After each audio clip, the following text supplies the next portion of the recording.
Welcome to the good stuff. We are going to start talking about what you're really here for, and that is branding. When I ask people what is a brand or what they think a brand is, the typical responses I get range from things like my logo to my website to things like business cards. If you've ever thought that that's what a brand is or that's what your answer would be, then you are totally right. It is all of those things, but it's also so much more. A brand is the umbrella term to everything that works towards communicating your overall message or your purpose.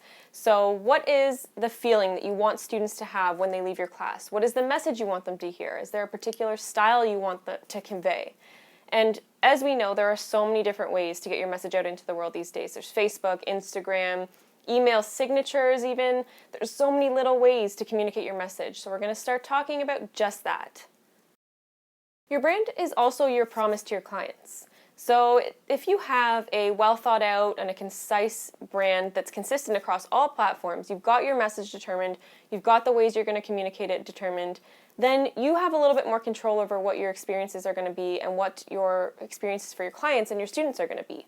When you don't have maybe a super polished or concise brand identity or brand messaging set up, you leave a little bit more of that control into the students and the clients. There's nothing wrong with that, don't get me wrong.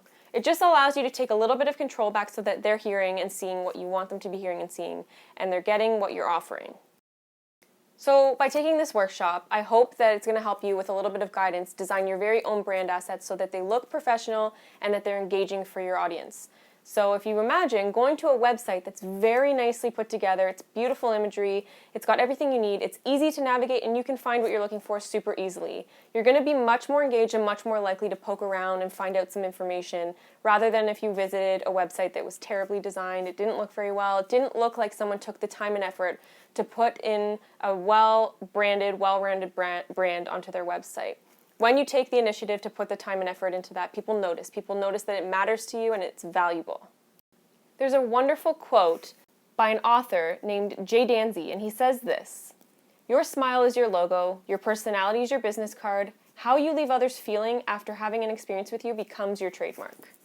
This could not be truer for yoga teachers because really we are our brand. We are our teaching style, and we need to start thinking about the messages and the things that we're putting out into the world as yoga teachers.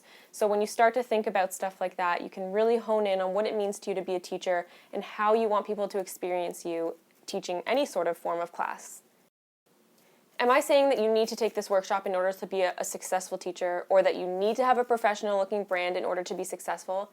Absolutely not. That is not the message I want to put out as my brand. What I want to do is help you to take control and be able to put out a little bit more of a polished, professional-looking brand so that you can appear and attract more clients and more students that are within the audience that you want to be marketing to.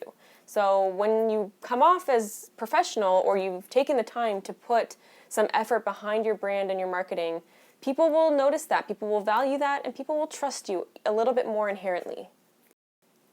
What I want you to be doing above and beyond just this workshop is teach. I want you to be teaching, and don't wait until you're done this workshop to do so. Please don't think you need to have a brand and a website and business cards set up or a logo set up in order to be a yoga teacher. You absolutely don't.